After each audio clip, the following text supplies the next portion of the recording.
There's an old saying, the worst part about becoming a drug addict is becoming religious when you stop taking drugs. Well, that wasn't the case for my friend Derek, who literally deconstructed his faith in the middle of kicking his heroin addiction. I want to share a short clip with you from a 2-hour interview we did on Deep Drinks Podcast. If you haven't subscribed to Deep Drinks Podcast, do so now if you like interviews like this. We're also available on all podcasting apps. But now, let's listen to a short clip of Derek's journey. So now I'm shooting up, right to the point. First time I did it, I was having like a panic attack because I was worried I was going to die from this first time. And I did a small amount. I shot up heroin, and it gave me a euphoria like I have never experienced. A rush, a warm sensation of euphoria throughout my whole body, almost instantly. Once it takes about 10 seconds. It hits the vein, the blood pumps to the heart, it gets to the brain. Boom, you're off to the races.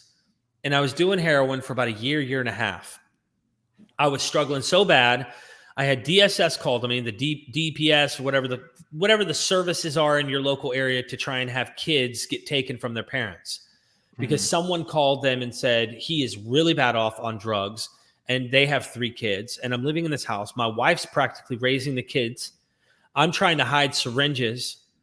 I'm completely trapped in a dark place, and I'd be laying in bed next to her, like nodding, and she would nudge me because she'd think I'd stop breathing and I was out and maybe I wasn't going to wake up.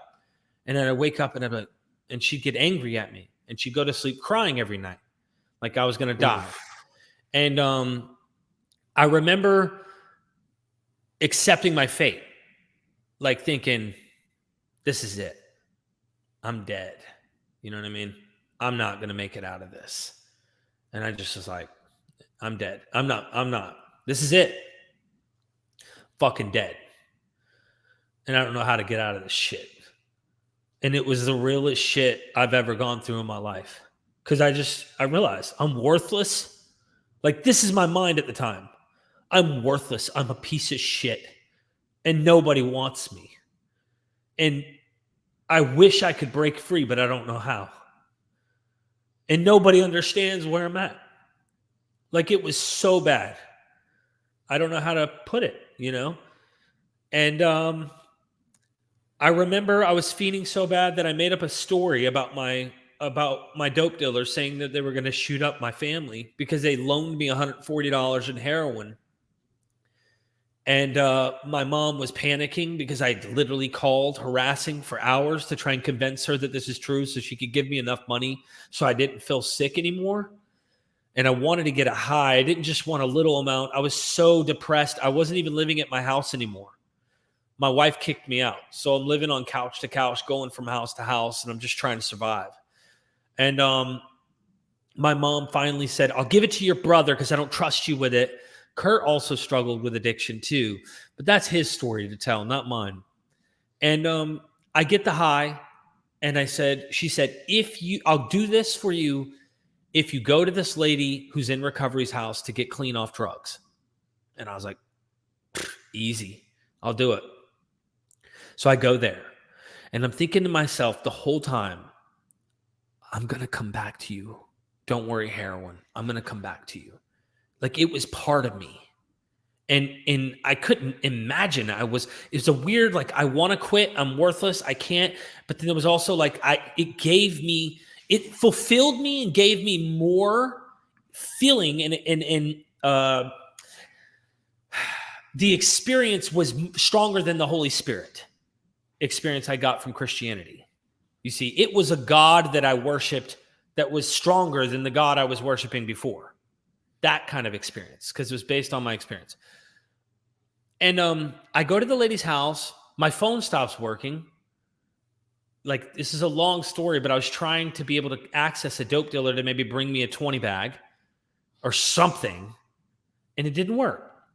And I'm like starting to come out of the fog at this lady's house. My mom and dad came over, and I've mythologized. If you go to my recovery channel, when I talk about this stuff, I mythologized it almost right out the gate and made it about something in the universe looking out for me and stuff like that. Like, I really told the story and I conflated evidence to make it sound like the universe and God and all of this stuff is really something is actually, doing this for me.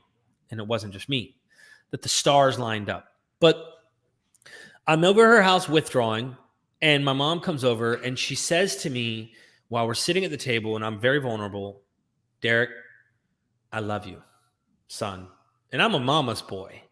I'm like, I know, Mom, I know, but I'm also like cold. I have a hardened heart. I really feel like that. Like I legit felt tough and just like, there's no way these people can love me. They can't care about me. Look at what the hell have I done? I didn't even tell you, I've stole over the years tens of thousands of dollars from my parents.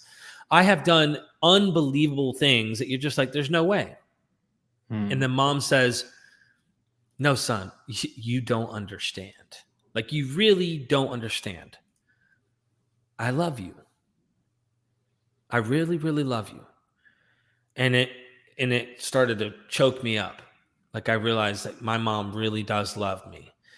And then the lady irritated me, and I went to the room and I started withdrawing some more, watching how people make bongs or something on like Netflix or whatever.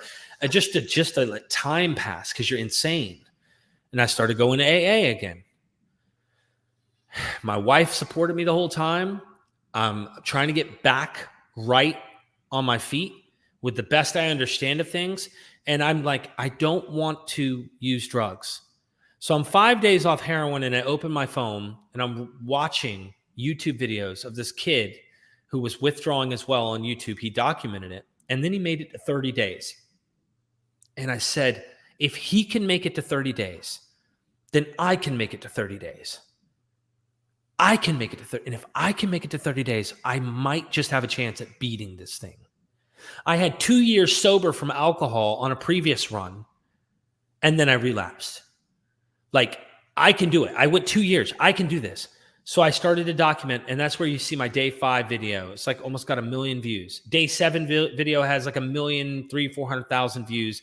I'm 7 days off heroin. My teeth are butter color yellow. I look like a 60-year-old Justin Bieber. I hear that a lot in the comment section. But I'm excited because I have hope that I can make it. Went to AA, talked about a higher power. Didn't know what it was. I just thought maybe it's the universe. Maybe it's not Jesus, but the universe. I know a lot about Jesus, but maybe I got to try something different. And maybe I've been wrong. And I started to learn about things that were outside of just Christianity, were outside of just the Bible. I heard a parable that I've used a lot where it's not written in any holy book, but God's going to make man and Satan overhears it. And he hears God say, man is going to be ambitious, brilliant, driven, goal-orientated. It's going to be like me. And so Satan says, I got to hide God from man. So he thinks about it long and hard. He says, I'll hide God beneath the mountains, under the rocks of the earth. He'll never find him there. And then he thinks, man's ambitious, goal-orientated, intelligent. They'll find a way to remove the rock, unearth the dirt, and find God. Oh, I know what I'll do. I'll hide God beneath the oceans, under the sand of the sea. They'll never be able to find him there. Man's ambitious, driven. He'll create an apparatus, find a way to get beneath the water, sweep away the sand, and he'll find God.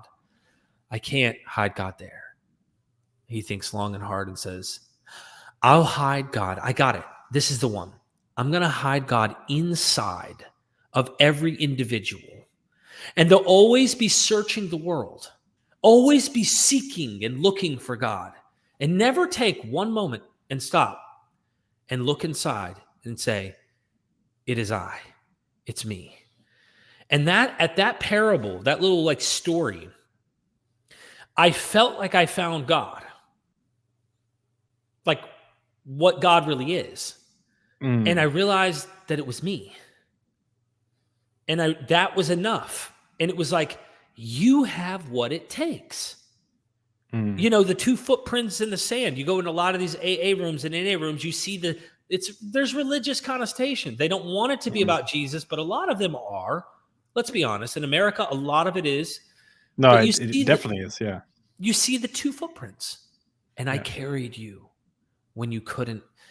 Bro, there's 2 footprints because they're your feet. Oh, that's so they're spot your on. feet. And I realized it was me. And I finally realized that it wasn't my spiritual malady. I wasn't an evil person. I wasn't this bad human.